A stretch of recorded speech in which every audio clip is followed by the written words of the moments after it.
Salut à tous et bienvenue dans cette nouvelle vidéo. Aujourd'hui on se retrouve non pas dans une salle de powerlifting mais sur une piste d'athlétisme. Aujourd'hui je vais tester mes capacités en sprint parce qu'en ce moment ça parle beaucoup d'être un athlète complet, d'avoir des capacités dans un peu tous les domaines. Donc là par curiosité j'aimerais savoir ce que je vaux en termes de vitesse, en termes d'explosivité, ce que mes entraînements de powerlifting ont pu m'apporter. On va se retrouver avec Lionel, coach de sprint reconnu. Il va m'aider à me tester sur une courte vitesse sans me blesser. Alors est-ce que je suis rapide? Est-ce que je suis lent? On le saura à la fin de cette vidéo. N'hésitez pas à vous abonner, à lâcher un like et c'est parti. Salut Lionel, merci de nous recevoir aujourd'hui. Avec plaisir. Du coup, je te laisse te présenter à la caméra. Salut à tous, moi c'est Lionel, je suis entraîneur au CS Clichy Athlétisme, plutôt spécialisé dans le sprint. Je suis aussi préparateur physique et aujourd'hui j'accueille Rico au stade Georges Racine à Clichy pour faire des tests de sprint court. Ok, donc on va commencer avec un petit échauffement dynamique, quelques étirements, un peu de mobilité. Ensuite on va passer sur les gammes spécifiques au sprint avant de partir sur des tests de sprint court de 30 à 40 mètres environ. Donc, programme un petit peu chargé quand même. Bon, tu penses que je vaux quoi sur un 34 mètres on va dire? Bah écoute, je pense qu'avec tes qualités de force et le niveau d'explosivité dont tu as fait preuve en compétition, on va avoir de belles performances aujourd'hui qu'on pourrait comparer à par exemple des D-line dans le football américain par exemple. Ok, intéressant. On va voir si tout ça est vrai. Bon c'est parti. Coach, on part sur quoi là pour l'échauffement? Bah écoute, si tu es prêt à commencer, on va faire un petit échauffement dynamique, tranquille. On va partir sur 50 mètres de skipping jusqu'à la ligne. Okay. On enchaîne sur 50 mètres de jogging, tranquille jusqu'à la ligne des 100 mètres. Ensuite, au retour, on fera la même chose en marche arrière. T'es prêt?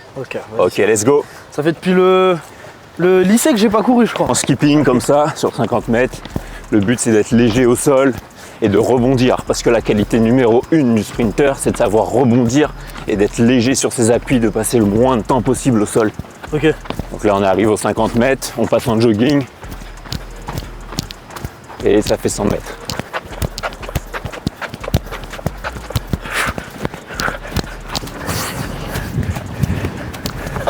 Je suis grave pas synchro.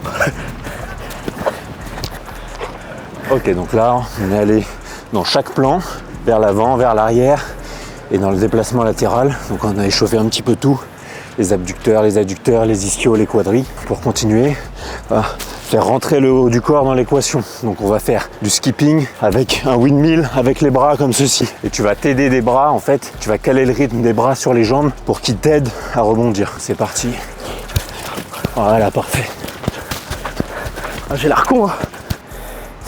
Et maintenant pour finir, on va se faire un petit 50 mètres tranquille à 50%. Tu vas légèrement pousser un peu plus fort sur les premiers appuis, te redresser. Une fois que tu es placé, tu déroules tranquille. Tu gardes une bonne posture droite et tu essayes de rester le plus relâché possible. Et tu pars quand tu veux.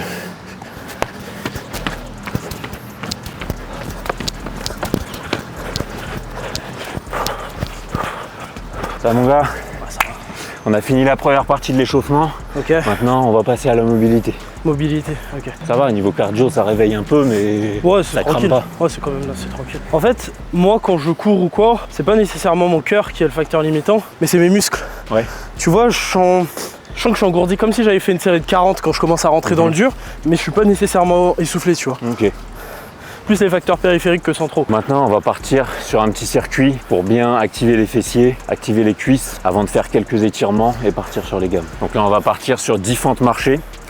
Et là, on va bien, comme on n'a pas d'haltère dans la main, on va bien synchroniser l'action des bras avec l'action des jambes. Ok. C'est-à-dire que les bras, c'est le miroir des jambes. Ok. Comme quand tu cours, tu vois, tu vas monter le genou droit devant, la main gauche, elle va se monter. C'est à chaque fois l'opposé dans tout ce que tu fais. En montant bien genou devant, tu vas chercher loin et t'enchaînes gauche, droite.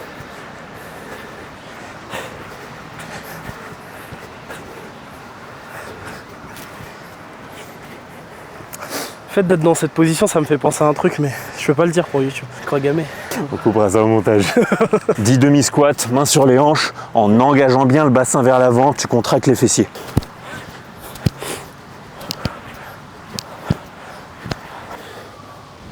Gardant bien la jambe tendue ici, pour venir tirer là sur les adducteurs.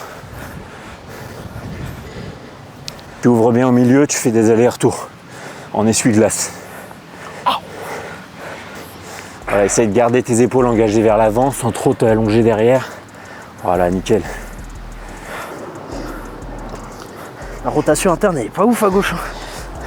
Maintenant, on va passer là-dessus, jambes tendues devant. Tu vas aller toucher devant et ensuite tu vas aller toucher derrière avec les pieds. Et retour. Si ça coince niveau cervical et que tu n'arrives pas à toucher, tu t'arrêtes là et tu reviens. On essaye d'en faire 5. Attends, c'est quoi là? Si, je vais y arriver,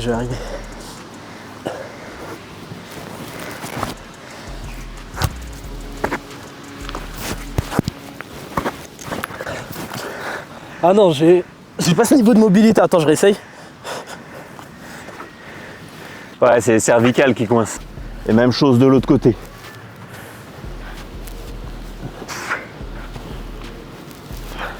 On est bon. Let's go. Lionel, j'ai une question. Ouais. C'est quoi un bon temps pour un D-line amateur sur 34 mètres? Alors pour un...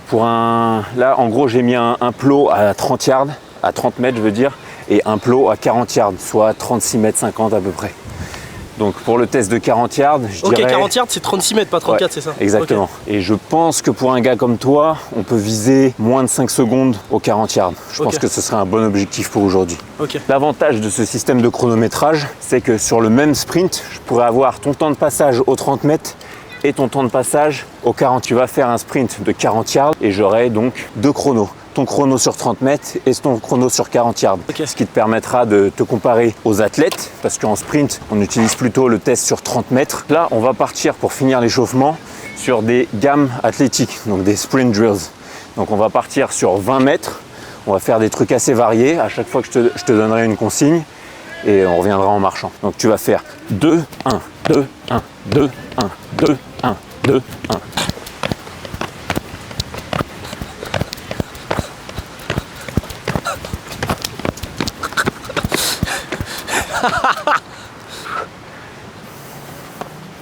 Voilà, exactement. Là, tu as capté le rythme. Maintenant, essaye de rajouter un petit peu de rebond au sol. Voilà. Ah merde. Oh putain, vas-y, je suis de la merde. Avancer et glisser sur la piste en étant là et plus solide sur les appuis, ça va te permettre d'utiliser l'élasticité de tes fascias, l'élasticité de tes tendons, voilà, pour rebondir. Et là, c'est beaucoup plus dynamique, tu fais moins d'efforts et tu avances mieux. Nickel. On va revenir en marchant. Là, c'était beaucoup mieux là. Ouais. En étant plus droit, c'est plus facile. Ouais, parce que plus tu es fléchi sur les appuis, plus tu viens utiliser ta musculature. Et forcément, les muscles, ça consomme de l'énergie. Alors que si tu utilises juste l'élasticité de tes fascias, de tes tendons, pour rebondir, tu vois, tout est naturel, sans effort. Ça va, pas de douleur, pas de... Vraiment, je suis super à l'aise là. Nickel. Maintenant, on va passer sur un truc qui est beaucoup plus simple niveau coordination. Ça va juste être des foulées, jambes tendues, où l'objectif va être de rebondir en faisant le moins d'efforts possible, le pied armé avec les orteils vers le ciel. Comme ça? Ouais, exactement. J'ai pas l'air d'un con là. Garde bien les orteils vers le ciel. Reste grand, posture droite. Ok, on est bon pour les sprint drills. Si tu te sens chaud, on va pouvoir commencer les tests de sprint. Let's go. Let's go mon gars. On va attaquer le sprint. C'est bizarre, mais j'ai la sensation que l'échauffement il m'a plus carbonisé qu'autre chose. Donc on va voir ce que ça va donner sur les sprints. En tout cas, je me sens bien chaud. Ce qui me chauffe aussi, c'est qu'on va mesurer les sprints avec des balises. Donc le temps il sera hyper précis. J'ai hâte de savoir quel temps je vais faire. On va voir. En tout cas, moi je me vois sur un temps de 4,85 je pense. 4,85 sur le premier 40 yards. Après, on verra ce que ça donne sur les autres sprints avec une petite correction de Lionel. Je me suis pronostiqué à 4,85. 4,85, ça marche. Attention, parce que là, c'est du chrono électronique. Donc, le chrono électronique, il est plus exigeant que le chrono manuel. Bon, Rico, après ce bon échauffement, est-ce que tu te sens prêt pour commencer les sprints? Je suis fin prêt là. Je vais même retirer la casquette. On va gagner en aérodynamique. Recommençons. Voilà, je suis fin prêt là. Je vais même retirer la casquette. On va gagner en aérodynamisme. Merveilleux. Il te manque plus que les lunettes de vitesse, les lunettes qui courent vite. Ici, tu auras un starter pour le départ et tu porteras ce petit capteur sur toi. Et là-bas, j'ai placé 2 balises, une à 30 mètres et une à 36 mètres et quelques, ce qui correspond à 40 yards. Okay. Et à chaque fois que tu dépasseras une de ces balises, ça me donnera ton temps de passage. Comme ça, tu pourras comparer tes temps sur 30 mètres aux meilleurs athlètes, aux meilleurs sprinteurs mondiaux et comparer tes temps sur 40 yards à tous les athlètes de foot américain, baseball et tous les sports américains qui utilisent le test de 40 yards pour tester leur explosivité. Tu vas venir te positionner en position trépied. Donc trépied, ça veut dire 3 appuis au sol, 2 pieds et une main. Je sais que ta jambe forte, c'est la jambe gauche. Donc tu vas venir te placer comme ceci. 1, 2, et là ton pied gauche il est placé à 2 pieds de la ligne. Et la jambe arrière, tu vas venir la placer à 3 pieds de la ligne. Donc ici, les orteils à la hauteur du talon du pied avant. Là, tes pieds ils sont placés. Maintenant, tu vas venir chercher la ligne avec tes mains en gardant tes pieds exactement au même emplacement. Tu vas venir placer tes 2 mains ici. Pour l'instant, le capteur, je l'enlève pour ne pas déclencher le chrono. Tu auras un pouce qui sera placé sur le déclencheur. Tu vas venir te mettre en position prêt en gardant 3 appuis au sol comme ceci et exploser avec une extension de hanche la plus explosive possible, engagée vers l'avant. Ok. Et dès que ta main va quitter le sol, va quitter le déclencheur, ça va déclencher le chrono. Et à chaque fois que tu vas passer à côté d'une balise, ça va me donner ton chrono sur 30 mètres, puis sur 40 yards. Pas de questions? Si, qu'est-ce que tu veux dire par l'extension de hanche la plus explosive possible? Il va falloir que tu actives tes fessiers en priorité plutôt que les quadriceps. C'est-à-dire que ce qui va initier le mouvement, c'est le fessier. C'est que le fessier, c'est le muscle le plus puissant du corps et c'est le plus important en sprint. Et ça va vraiment être cette extension de hanche qui va te projeter vers l'avant. Pour que l'initiation du mouvement, elle vienne pas du genou, mais de la hanche. Ok. Et c'est en projetant tes hanches vers l'avant que tu vas réussir à prendre de la vitesse dans le plan horizontal. Donc mes capacités de powerlifter, elles vont plus me servir sur le départ, c'est ça? Exactement, et c'est aussi pour ça que j'ai envie de te tester sur du sprint de court. C'est parce que c'est là que ta force va le plus te servir. Ok. Les sprinteurs les plus forts sont ceux qui ont un meilleur départ. Et ceux qui sont les plus élastiques, ça va être ceux qui rebondissent le mieux et qui vont atteindre une vitesse maximale plus élevée, mais plus tard dans la course. Ok. Comme par exemple un profil comme Bolt. Donc là, on va voir si je suis meilleur que Bolt ou pas. Exactement. Allez, pousse, pousse, pousse, pousse, pousse, pousse, pousse. Encore, encore, devant, devant, devant, devant. Allez, allez, allez, allez. Putain, mais c'est quoi ce bordel? Oh merde, ça a merdé. 7,85. Ouais, fais voir où tu l'as... Non, ça c'était celui que j'ai fait tout à l'heure en test. J'ai mis là. C'est bizarre. Je t'avais dit 7,50. Non, mais c'est pas toi, ça c'est mon chrono de tout à l'heure, il y a eu un blême. Putain, ça me fout la haine. Donc ça veut dire que le temps que je ferai tout à l'heure, ça veut dire qu'il sera techniquement plus haut que ce que j'aurais dû faire. J'ai déjà une esquisse.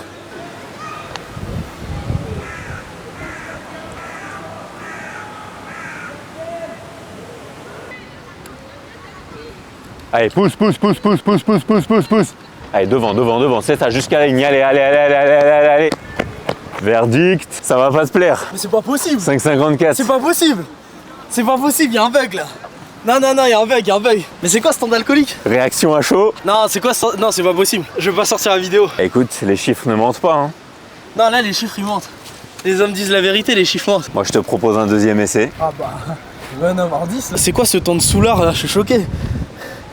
Là, c'est un mec bourré qui court à côté de moi, il me trace, je crois. Ce que j'ai remarqué sur ton premier passage, c'est que déjà, tu étais un petit peu hésitant au départ et que tu manquais d'agressivité. C'était un petit peu trop passif sur les premiers pas, du coup, tu as perdu du temps. Et également, j'ai remarqué que tu t'es relevé trop tôt. Alors que comme je t'ai dit tout à l'heure, sur le départ, il faut chercher à se projeter vers l'avant en restant horizontal pour pouvoir pousser vers l'arrière et créer du déplacement vers l'avant. Donc sur ton prochain passage, essaye d'être plus agressif dès les premiers pas, de mettre plus de force dans le sol et de bien t'engager vers l'avant. Attends, Usain Bolt, il fait combien sur 100 mètres? Sur 100 mètres, il fait 9,58. Donc là, avec 5,54 sur 36 mètres, il n'y a pas moyen que je le trace. Hein. Ah non, je pense qu'il y a un gros écart avec Usain. Tant pis. Il vient de me dire que j'ai un vent de face de ouf et que ça rajoute des trucs à mon ardoise. Il m'a dit que ça pourrait me rajouter 2-3 dixièmes. Bon, c'est fini les excuses là, on passe sur le deuxième passage. Quand tu veux, mon gars.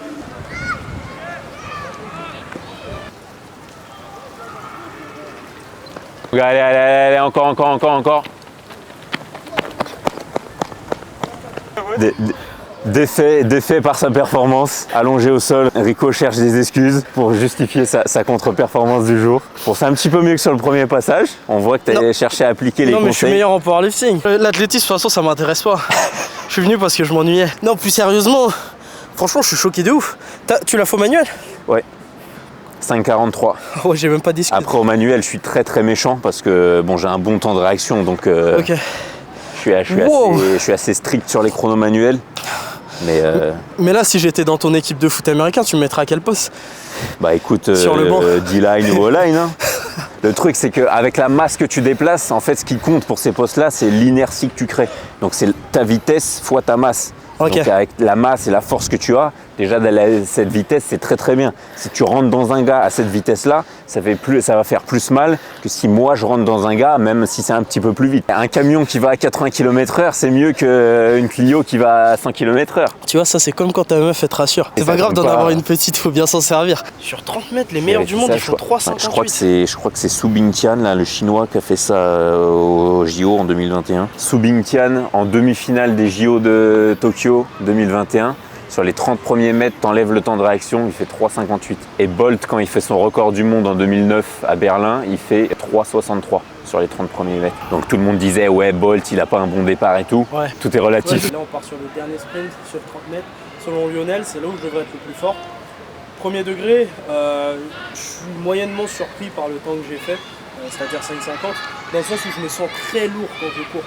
Je me sens pas dynamique du tout, mais c'est des temps bien moins bons que ce que j'aurais estimé. C'est des compétences que je vais travailler à l'entraînement, à côté de mon entraînement de powerlifting.